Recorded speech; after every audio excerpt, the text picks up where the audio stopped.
Welcome to the Fringe Youth Worker Podcast with TJ and Sonny. Hello and welcome to another episode of the Fringe Youth Worker Podcast. My name is TJ McConaughey, and I am joined by my chip-eating Italian friend, Sonny Saltalamacchia. I don't know if you're my best friend right now, because my best friend wouldn't be eating chips while I'm trying to start the show. Why don't you like the ASMR stuff, bro? I hate Is that what it's called, ASMR? Yeah, that's what it's called, and it's the worst.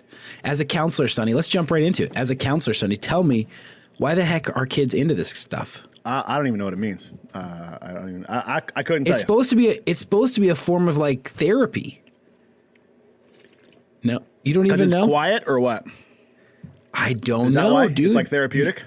I thought you would tell me, but you don't have no idea. So I haven't looked into it very much. I think anything that always is about human connection is always at risk of being like the new thing. Because we're designed for connection, you know? And so if ASMR connects you to people, then it connects you to people. How does it connect you to people? It's like you're just listening to like nasty mic sounds. But it's another person. In your ear. It's another person, and you're communicating to that person, and it's whatever. You know? Oh, so it's another person. So you can't just. Haven't you ever seen those? yourself. Those fake horses with the wooden handle? There's like online communities for those, and like actual competitions for those things. What do you mean? Like they carry them around with them everywhere they go? Yeah, there's like the internet created community for everything, good and bad, you know. Ugh. And so it's like the outcasts of the world all of a sudden feel like they have connection. I mean, I don't know. Do you think that God knew that the internet was going to happen like way back in the Garden of Eden? Well, nothing new under the sun. Did they have the internet back then? No. I don't know. Couldn't tell you. You're the pastor. You're supposed to know that stuff. The concept is there's no new concepts under the sun. It was built off of the same idea as human connection. And all the internet did was expose what everybody, that's all Twitter did. It just exposed all these freaking idiots, what they think on the inside, you know? The weird thing is it exposed them as communities, but it also gave them an ability to be anonymous, you know? That's what I'm saying. Yeah. And so, like, because they could be anonymous, then they could, like, find each other. And then when they found each other. That's why Reddit's the worst, because Reddit's the most anonymous. Well, isn't like 4chan, like, worse than Reddit? And then, like, some of those ones? I think 4chan actually got shut down. Did it? Okay, TJ, go on the internet and type in American hobby horse. Oh, my gosh. What am I looking at? Competitive hobby horsing originates in Finland and has more than 10,000 active participants. Competitions have been seen repeatedly on mainstream media outlets and social media platforms. What are you competing? How are you competing? But this is what I'm saying, bro. Like if there's human connection, anything can be popular. And so like the ASMR, oh my gosh, they have it's human connection. I'm listening to it in my headphones right now. Oh my goodness. Yeah, it's hardcore, bro. Oh my gosh, they have the super dramatic music over there. The next time me and you get together, we should have a hobby horse competition. Oh my gosh. It'd be epic. Sonny, I thought things I did were weird. It'd be epic. This is crazy. Okay, they're just galloping around. Well, how do you go on YouTube and type in hobby horse competitions? It's the greatest thing ever. We gotta stop this. This is gonna derail the show here. We don't want to be this. I bet you there's a podcast out there for this. I bet you somebody's podcasting. Let's bring him on. Let's get him on the show. Oh my gosh, the kids are taking notes from real horses. Are you watching the competition videos? I am. I'm watching this like emotional like montage, and these girls are like bouncing around. I love it. Oh my gosh. And you know what? They're interviewing them and they're like, you know what? Yeah. She's trying to bring out the good in the world. Oh my goodness. Stuff, man. Sonny. I'm done with all this chit chat. So Sonny, what are we doing? What are we doing today? Well, Pinky, we're doing the same thing we always do. Trying to take over the world. Why are you calling me? For the efforts of Fringe kids. Animaniacs, bro. And we'll discuss question of the week. We'll have a story of the week. And then we'll have 2 topics each that me and TJ will throw out there that we either agree on or disagree on. And I will gaslight TJ to the point of him getting all emotional about it and talking about it. And then the show will end. And then we'll go watch the Seahawks game. Yay, Seahawks. Awesome. So I'm done with all this chit chat. Let's get to the show. To the show.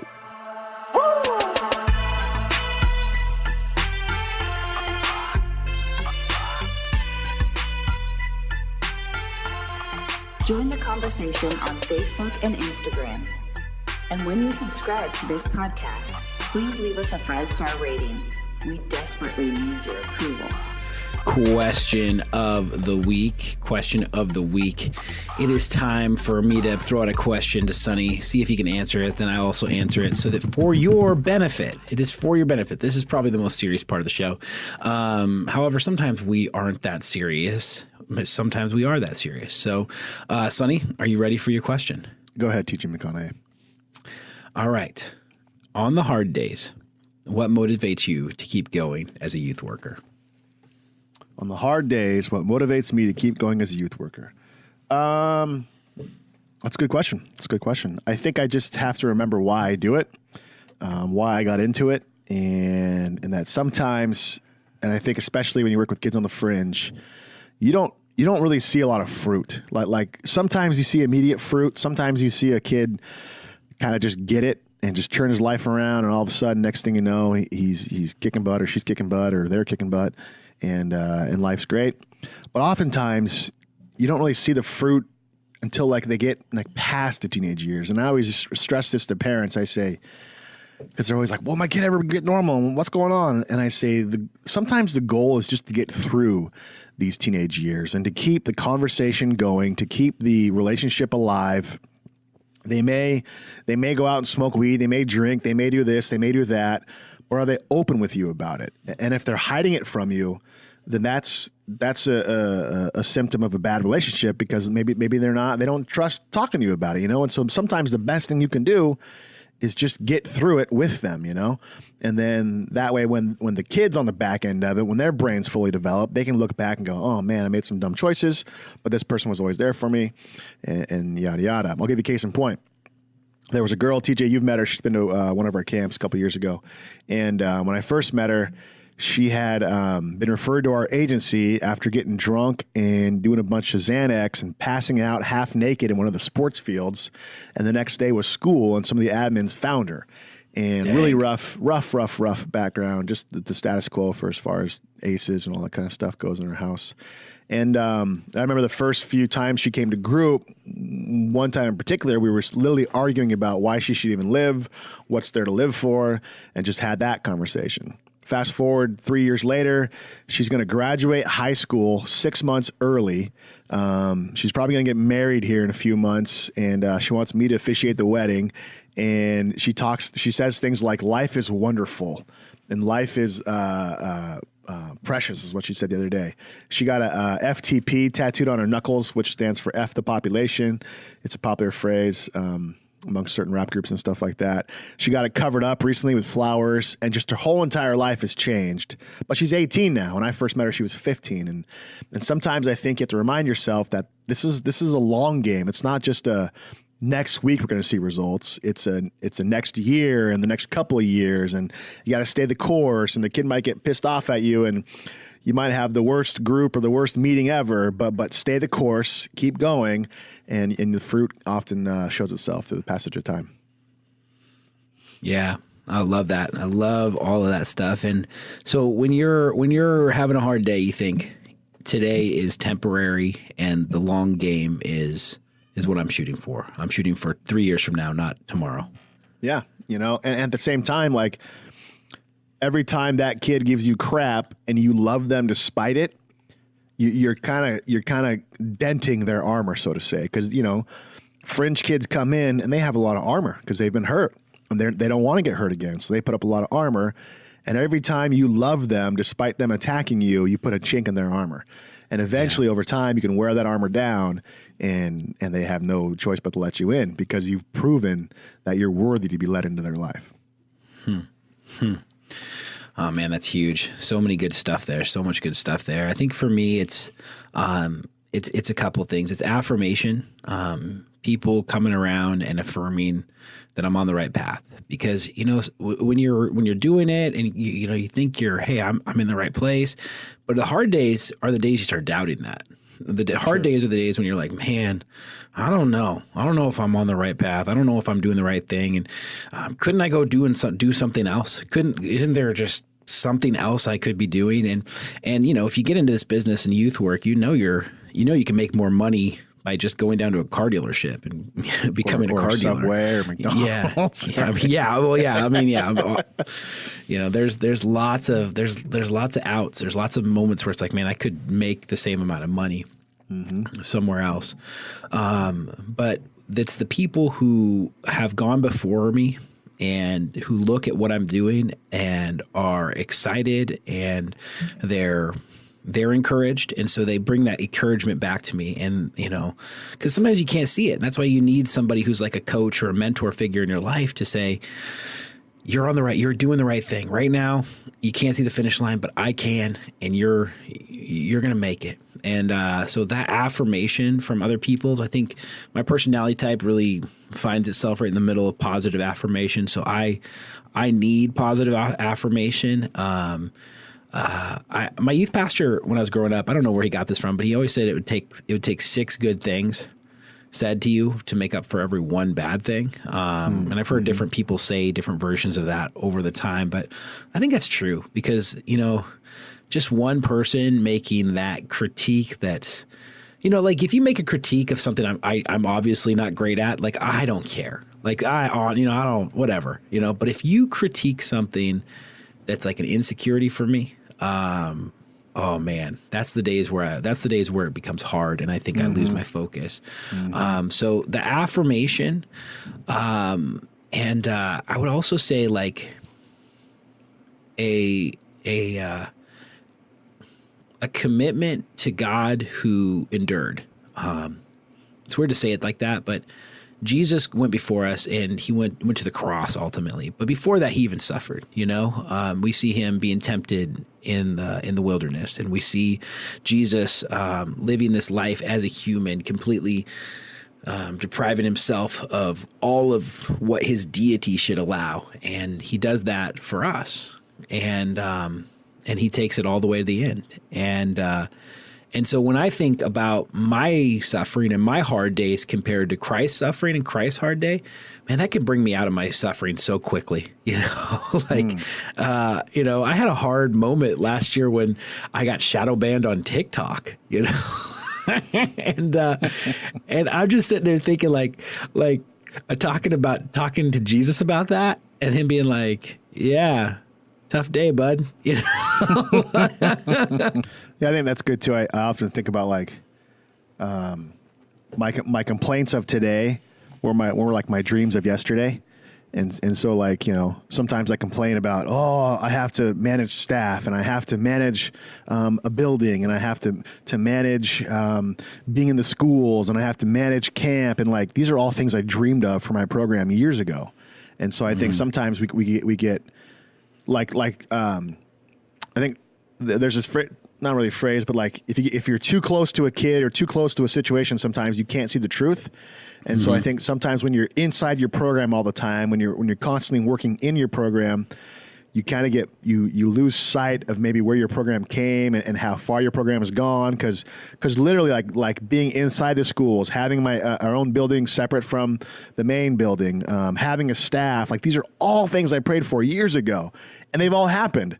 And then sometimes I find myself going, oh, stupid staff, or I have to do the schools and blah, blah, blah. I'm like, and I have to check myself. I'm like, you idiot. Like, you asked for all these things, And so I think sometimes looking back and remembering how far God's taken you, I think a lot of times in the Old Testament, when they talked about setting up those markers, the stones and all that to remember. Stacking stones. To remember like how far he's already carried you and stuff like that. And something I used to always pray and it was thank you for what you've done, thank you for what you're doing, and thank you for what you will do. And just trying to meditate on all three of those aspects and stuff. And yeah. Good. Yeah. And you keep going in one direction and you have the affirmation of the people who've gone before you. You silence the outside hate and you end up doing some pretty cool stuff for Jesus. I mean, it might take decades, but you'll end up doing some pretty cool stuff for Jesus.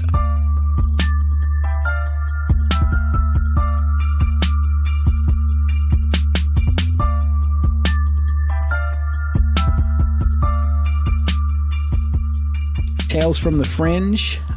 This is a segment, a storytelling segment, where we get to just talk about times in which we were dealing with somebody on the fringe or dealing with ourselves as we were on the fringe. Maybe the fringe being brought into the fray. It's that whole idea of these are the stories that keep youth workers going, especially fringe youth workers. So, Sonny, tell me a fringe story. Alrighty. This happened at an undisclosed time. So I was working with this guy, and he was doing really good. He came out of a residential rehab facility, and he was involved in a pretty strict program. And he was doing pretty good for the most part. He was doing what he had to do. He was attending all his meetings, going to court and all that kind of stuff. And then he kind of started falling off, and a couple things started happening. And we all kind of noticed, he wasn't himself. And we were like, what's going on? And he wasn't communicating with anybody. And then so I called him in my office one day, and he comes in, and he's kind of downcast, and you could just tell he's kind of downcast. And so I was like, man, what's up? Obviously something's changed. When you first came out of rehab, you were gung ho, you were doing all these things, and now you're kind of pulling back from a lot of people. And he goes, just a lot of stuff's going on. And I'm like, well, what? And he goes, well, I can't tell you because you'll tell. I'm like, I'm not going to tell you. I'm a mandatory reporter. I have to report these things. But outside of that, it's in my best clinical judgment if I should tell or not. And so you're still a little hesitant. And then he starts telling me he got back into selling drugs, and he was selling more than drugs, not more than drugs, but he was selling a lot. He was selling I think he got like a quarter pound of weed or something like that. And so he's trying to sell that. Anyway, so he's out there, and he tells me the story of set up this deal to go meet these guys. And as he was going to meet him, this guy runs up on him, and he didn't know who this guy was. And he pulls out a gun and points it in his stomach and says, "Give me everything you have on you." And then he says, in the moment, he was like, "Well, I wasn't gonna be a B. I wasn't gonna be a blank." And so I was like, "I ain't got nothing, but go ahead and shoot me if you think I got something." And he's telling me that, and I believed him. I mean, it was 100% true story. And he's just looking me in the eyes, and he was just kind of telling me this, and I'm just like, in my head, I'm like, this guy's gonna potentially die for the sake of looking not like a bee and stuff like that, And then I remember just sitting there and just kind of looking at him, and then I was like, "So what happened?" And he goes, "The guy ended up just punching me, and then I fell to the ground, and he took off." And I'm just like, "You never heard from him again?" He goes, "No, I've never seen him again." And so we kind of processed through it and stuff like that. And I always think about this story because it reminds me a lot of this concept I've been thinking about a lot recently with these fringe kids around. Like when I was growing up, TJ, I got my own troubles and all that kind of stuff, but I always kind of knew there was better out there. I had enough example from my parents to realize that I could do something with my life. I knew I had enough confidence in myself, and I had enough faith in whatever that life was going to be okay if I put in effort. But I think a lot of times you could turn it around at any minute, pretty much. Yeah. Yes, through hard work, through determination, and privilege or whatever. I felt like life could be okay if I tried and turned it around. But I think sometimes these fringe kids, and just kids in general, sometimes in that phase of life, I think you encounter kids who don't believe that, and who don't have any reason to believe that. Ooh. And I think. In fringe terminology here, in order for a kid to give a blank, they have to have something to give a blank about, right? And so in order for a kid to care about their life so that they don't use drugs, so that they don't commit crimes, so that they don't kill themselves or put themselves in a position to be killed, they have to have some belief that their life is worth something. And I think the onslaught of social media, the onslaught of comparison to everybody else, the onslaught of this mentality of get money, get girls, get whatever, it's just destroying this generation of young men out there and stuff, to the point to where they think snitching is the ultimate bad, that that's the worst thing you could ever possibly do is be a snitch, and that they're willing to risk their own life to not look like a blank. And it's just baffling sometimes when you're face to face with that, because I come home into my own life and it's nice, and my kids are well taken care of, they're loved on, and everybody gets kisses and hugs and told I love you every day. And then you meet these kids who don't have that, and man, it's just crazy sometimes to find yourself in these conversations, and it just breaks your heart. It just breaks your heart. And at the same time, I walk away and I'm just so thankful that they trust me to have these conversations, you know, and how cool that is to even be in a position to be able to be trusted to have that conversation. So there you go. And it's not like no one ever told them that they could be better. I'm sure plenty of people along the way have used words to try to lift them out of their despair, but I don't know if they've ever, just continuing your story. I don't know if they've ever believed it, like actually exactly taken root that they could be better. And even in the idea that maybe they don't even have one example. Maybe they don't have, in their life, you know, they see you, but you're not an example because you didn't come from their neighborhood. You didn't come from their family. So someone to turn it around in their family, there's no such thing as turning it around. This is what we do. This is what my family does.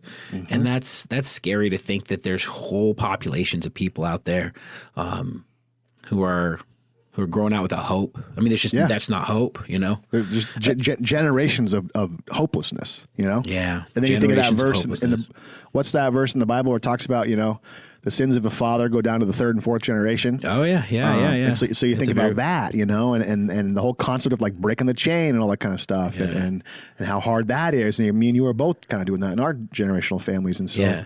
But even in our families, I mean, think about like we both had some tough things, right? I mean, dads who weren't Christians and weren't just hard men, basically. Yeah. I don't want to, but they gave us the best they could. But they still had a relationship. They still told us to work hard. Yeah, they still told us, the valuable things. Yeah, and they were still there. Like, exactly. Like some of these guys don't even have anything, and that's what's crazy to sit here and think like, me and you are working obviously from a little bit of a setback, but not nearly what we've seen, and that's the tough. Where it's like, man.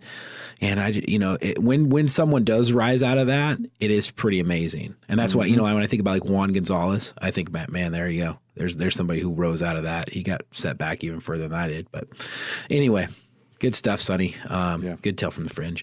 For me, I was thinking about this because my grandpa, he turned 94 this year, and he's not doing well. We're probably going to lose him sometime in the next few weeks or a few months or maybe next year. But my grandpa, he served in World War II, and he lied in order to get into World War II. Now think about that. Now think about how crazy that is.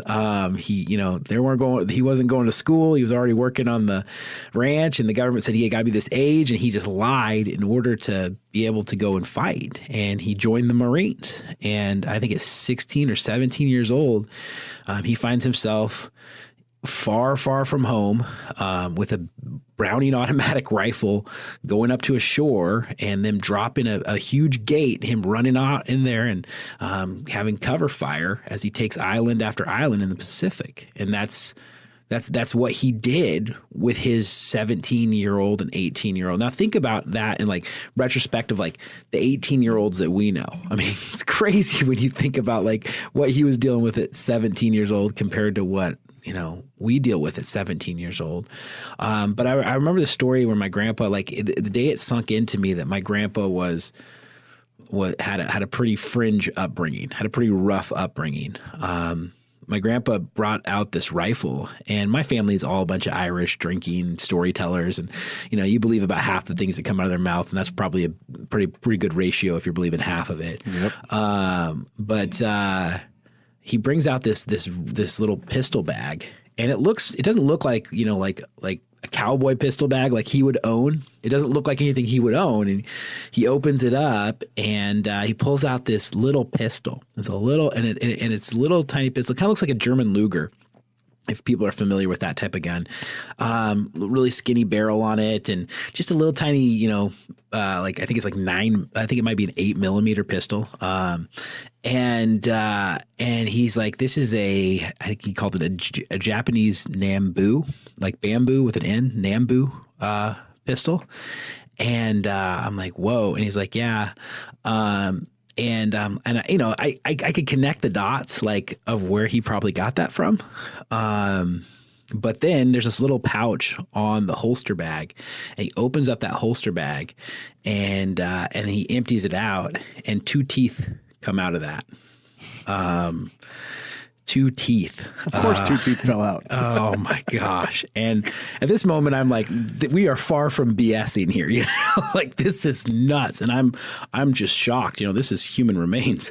And he proceeds to, with, you know, teary eyes. This wasn't an easy thing for him to talk about. He hardly ever talked about it.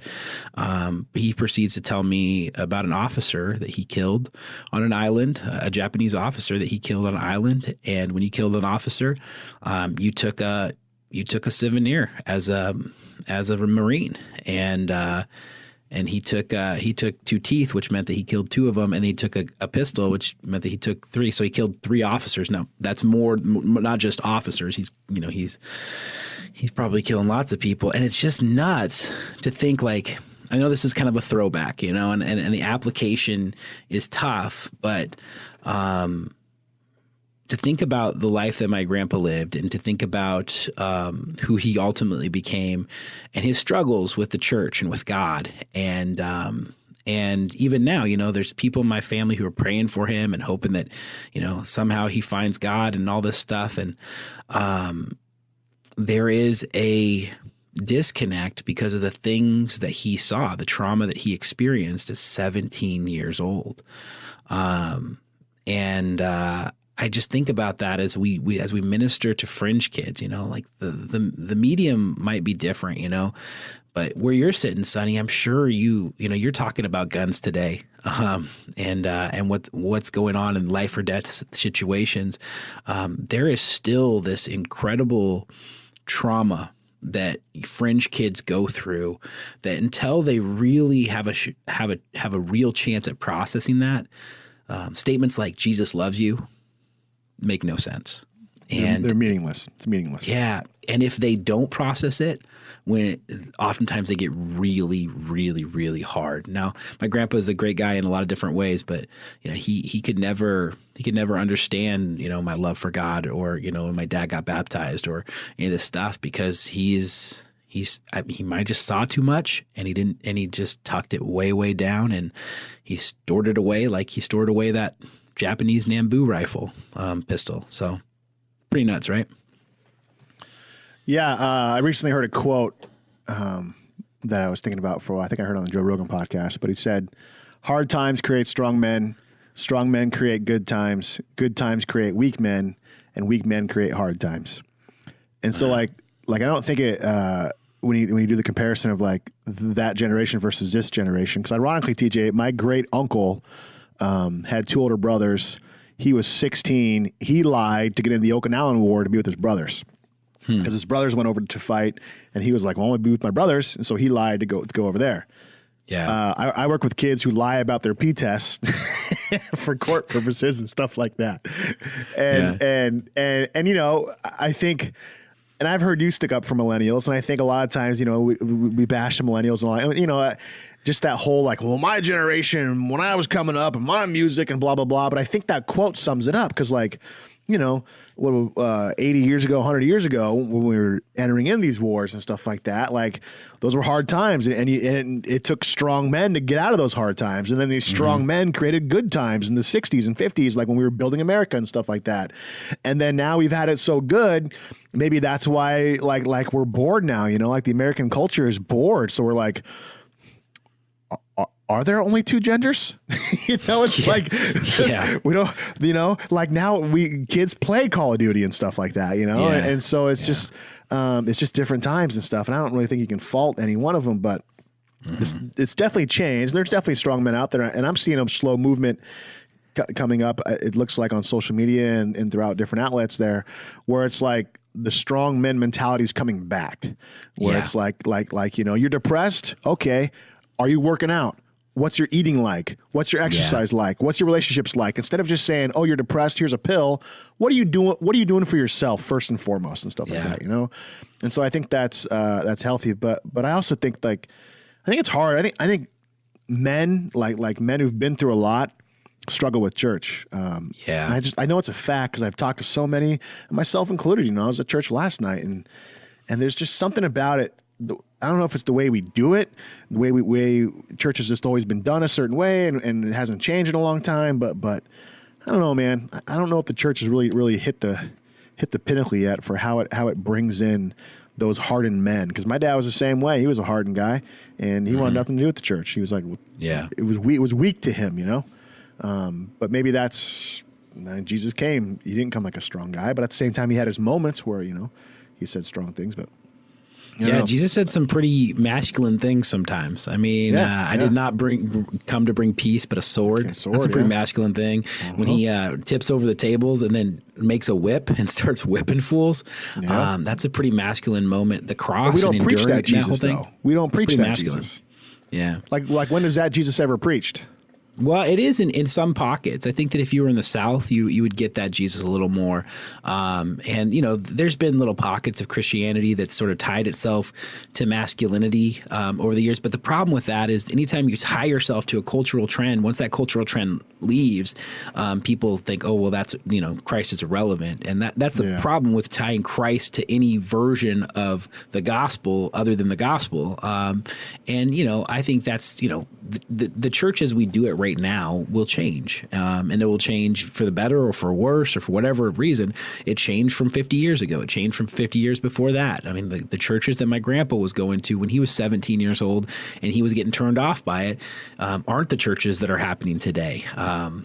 But the message stays the same because the churches are method and the message stays the same. And the truth is, and this is what we talk about a lot of times with fringe work, Sonny, me and you, is that until you know what you need to be saved from, you won't need a savior.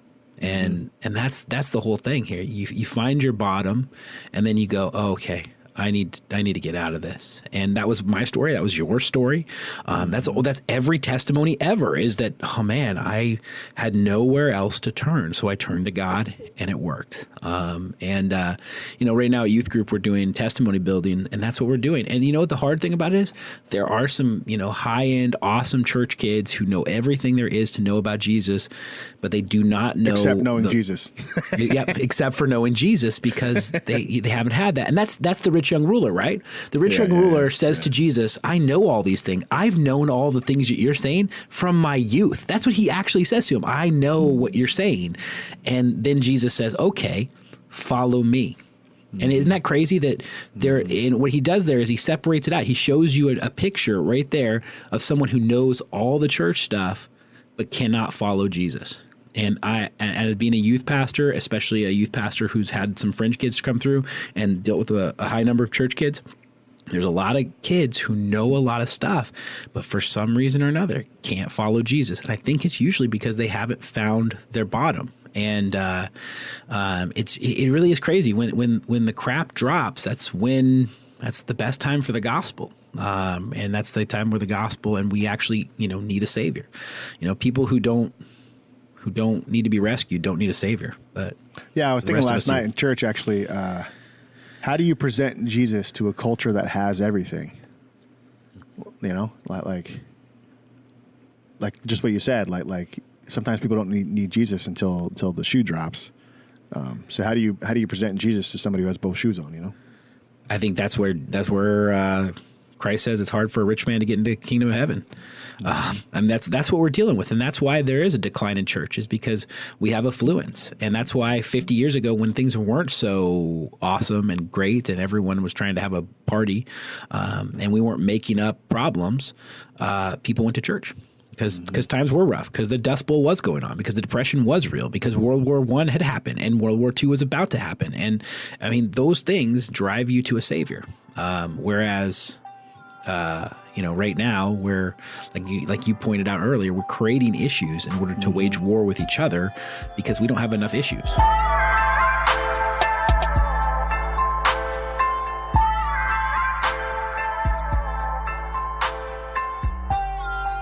You're still listening to the Fringe Youth Worker Podcast.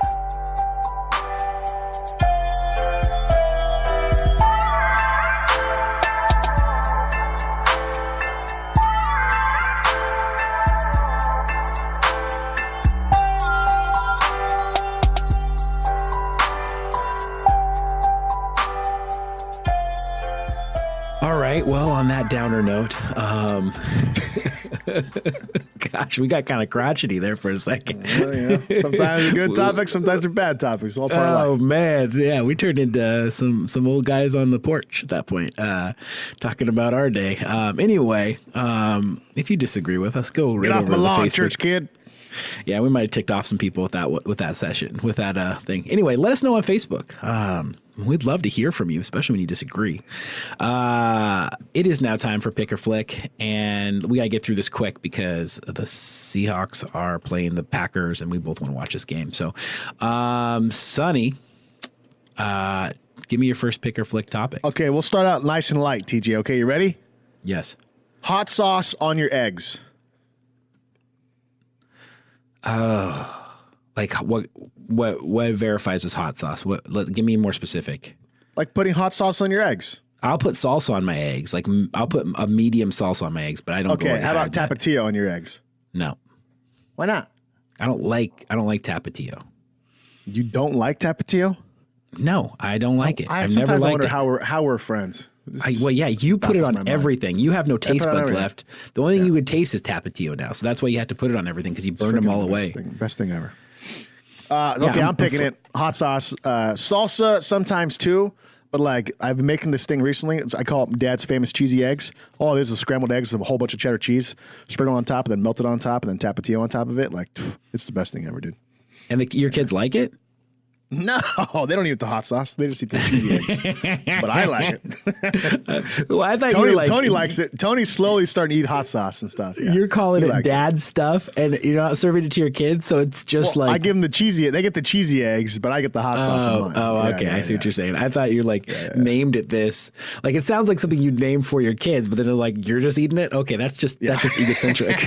They eat the cheesy eggs. I eat the cheesy eggs with hot sauce on it, with Tapatio on it. All right. Nice and nice. That lifted our mood from World War II and the Depression and the Dust Bowl. All right. Let's get a little more spicy here, since you took us to a spicy place. Ricky Gervais' speech at the Golden Globes. Oh, I loved it. He's doing what a comedian should do, man. He's just ruffling feathers, man. And like, I loved every aspect of it, you know? How he called him out on it and everything and stuff, and it was good. If you haven't seen it, go YouTube Ricky Gervais Golden Globe monologue, and he just kind of rips on a lot of the Hollywood elites and stuff like that. And the best part about it, TJ, was their faces. You know, like Tom Hanks's face and all that. Like, yeah, can he say that? Right? Is he supposed to say that to us? Like, oh, so good. Because a good comedian is really smart, right? A good comedian is smart and witty and can tie in things together. And so there's a little bit of truth always in the elements of their jokes, you know, and I thought it was great. I wouldn't even say a little bit. I mean, he floors them, and he just he's talking to people who haven't had a real job in 40 years and don't really know any real people. And, you know, if you think about just the presumptuousness of a group of, you know, older people who get together 4 times, 5 times, 6 times a year to award themselves through different means for the same thing that they've always done, it is kind of crazy. I don't know what your dad did, but my dad was a diesel mechanic. They didn't have awards. Yep. Yeah, they didn't have awards for that. They didn't get together. They never pat each other on the back for that stuff. They just did their job, and that's what most people do. And so, yeah, I don't know. Like, I love that he goes and he just talks about the ridiculous. You know, Jerry Seinfeld doesn't go to those award shows, doesn't accept any of the awards they give him because he thinks they're all just presumptuous. Yeah. And that's the thing is comedians can laugh at it because it's so stupid. It looks like the Capitol from the Hunger Games. Every time I watch one of those things, it's like the Capitol from the Hunger Games. Totally. Yeah. And so, On that note, I don't know if you watch South Park, but for anybody out there who watches South Park, which might be the most truest show on TV, season 10, episode 2, it's called Smug Alert. And it's right up the alley of this. It's freaking amazing. All right, Smug Alert. There's your reference Season 10, right episode 2, Smug Alert for South Park. You know, other podcasts are going to give you a bibliography that includes, you know, theological books and apologetic books and maybe some like clinical studies that have been peer reviewed. We're going to give you South Park and Dave Chappelle and Ricky Gervais and The Office. Because that's the truth. I don't know. You're welcome. You're welcome. All three of the people who listen to the show. And I hope one of those church ladies, TJ, who listens to this podcast that you work with, goes home and watches South Park season 10 episode 2, and then it comes and goes, why do you recommend that? They stopped. They needed they didn't need a reason to hate me, so they don't listen to this show anymore. So. All right, you ready for another one? You ready for another one? Oh, it's my turn. Oh, yeah. Okay, go ahead. Okay. This one's kind of more just about youth work.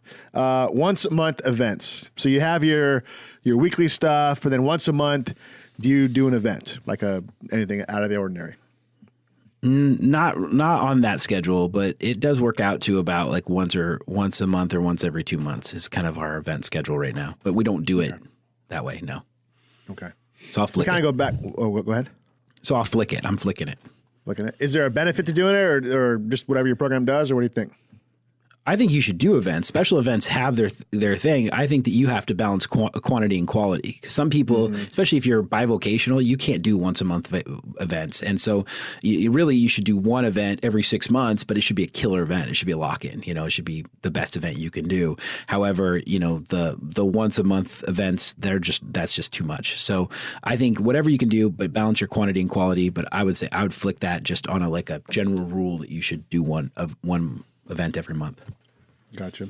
We so our program's a little different because every 3 to 4 months our kids cycle out, and so every 3 to 4 months we have a new core of kids based on treatment, how long they're with us, and stuff like that. So we always try to do an event once a month, and we find that it's such a great way to get those kids connected. Like events outside of the normal is always a good thing, man. Can't go wrong with them.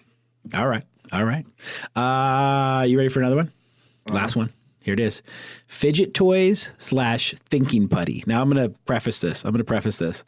I'm sitting in a meeting yesterday for foster care because Britt and I are getting into respite care and maybe even going to foster some kids eventually. It's cool. I'll send some kids your way. Yeah, and just answering the call that Christ puts on church people. Hey, we got a pretty good home, and some people don't have a good home, so let's open it up and let's work towards reunifying with their parents. But until then, let's take good care of these kids. But anyway, I'm getting off my pedestal there for a second. I'm in there and I'm doing the thing, and I look over, and Britt has this little tin jar open, and she's got like some slimy substance in there, which she's like fondling. And then like I look a little closer and I see it. It's called thinking putty. And I'm like, what the heck are you doing? Like, first of all, I mean, I have never this is your wife? This is my wife, man. I've never been more ashamed of my wife in public than any other time than this. But she's like playing with it, and I'm like, this is just mad. And finally, I summed up all of my grandpa's World War II, Marine. I took people's teeth in me, and I told my wife, put that away. And she did. Oh, but you told her put it away. I told her to put it away, and she did. I'm like, what are you doing? Okay. And, she's told me that, when she was in middle school, she had a rolly backpack that was clear. And now I believe it. Like when I saw her in that light, I go, oh, what are you doing? So I'm flicking it, obviously, but I'm interested in what you think about the fidget things that we have in our culture now. I subscribe to them to a degree. It's like, gosh, it helps me concentrate. Like I'm always like I love being married because I always play with my ring. Like if I don't have anything else, I can always fidget with my wedding ring, And so that's my go-to. I have a kendama at work, a little like that wooden toy with the ball on the top attached with the string. And you kind of flick it and have it, So I have that I mess with. I always have a baseball. I toss up and down, but like I almost can't have a serious conversation unless I have something else to like transfer my energy to and stuff like that. So really, it's just it's a mechanism to transfer your nervous energy and allows you to concentrate. And I can concentrate a whole lot more if I have something to mess with versus if I'm just sitting there staring at you, face to face. Now, regarding slime, I probably ain't breaking out slime anytime soon. That's like I don't know. That's your wife. She can do what she wants. I don't want to throw her on the bus because she produces the show, so she might tell me to cut this out. But seriously, Britt, what the heck, man? I mean, thinking Putty? Like, is there a line though? Like, Sonny you put a line there. You said, now I want to get into the goose. It has to be line. Like, if it's outside of the normal, like if somebody walks in and says, hey, I'm here for a session, I'm going to play my Nintendo Switch. Like, no. Like, it just needs to be something to transfer the nervous energy to and stuff like that. So I have, like, in my office, I have a ton of stuff. I have socks. Well, sorry, edit that part out. I have items from the game that shall not be mentioned in my room that kids play with. They always wonder what the heck these are. We have a bunch of like little squeezy brains and hearts. I have footballs, baseballs, basketballs, soccer balls, all in my office, and like everybody always plays with them and stuff because it's what it's for, But nobody like shows up with something ready to go. I don't know. That's kind of weird. That's why I have my wedding ring. I always put my wedding ring. It's beautiful. Yeah. Well, Britt doesn't have a wedding ring because she doesn't wear it because she's ashamed of me. So there we go. Sounds like we got some bigger issues to talk about there, TJ. Yeah, I know. Well, but this podcast can't cover that, or it shouldn't.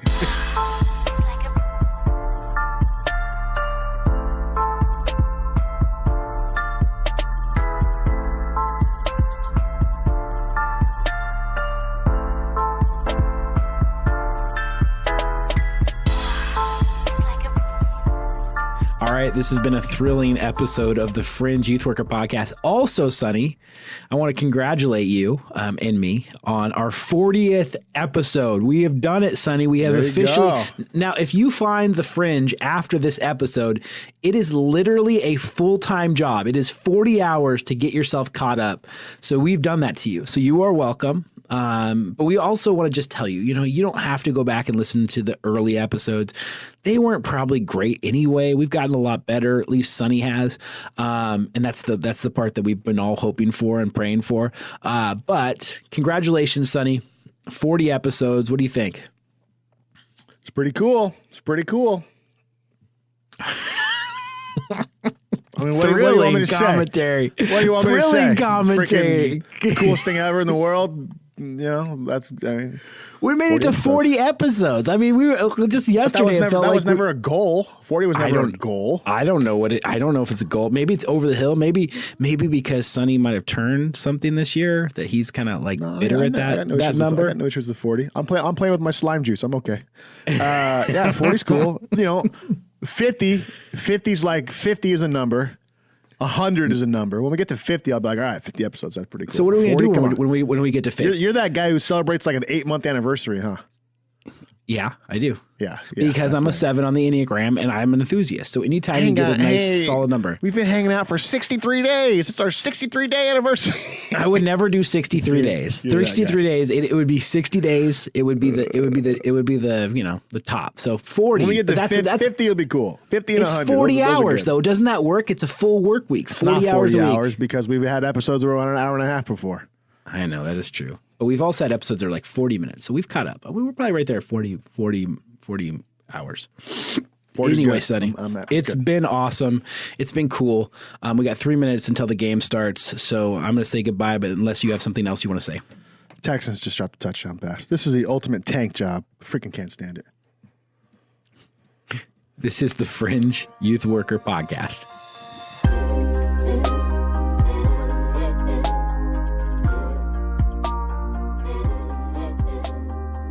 Thank you for listening to the Fringe Youth Worker Podcast.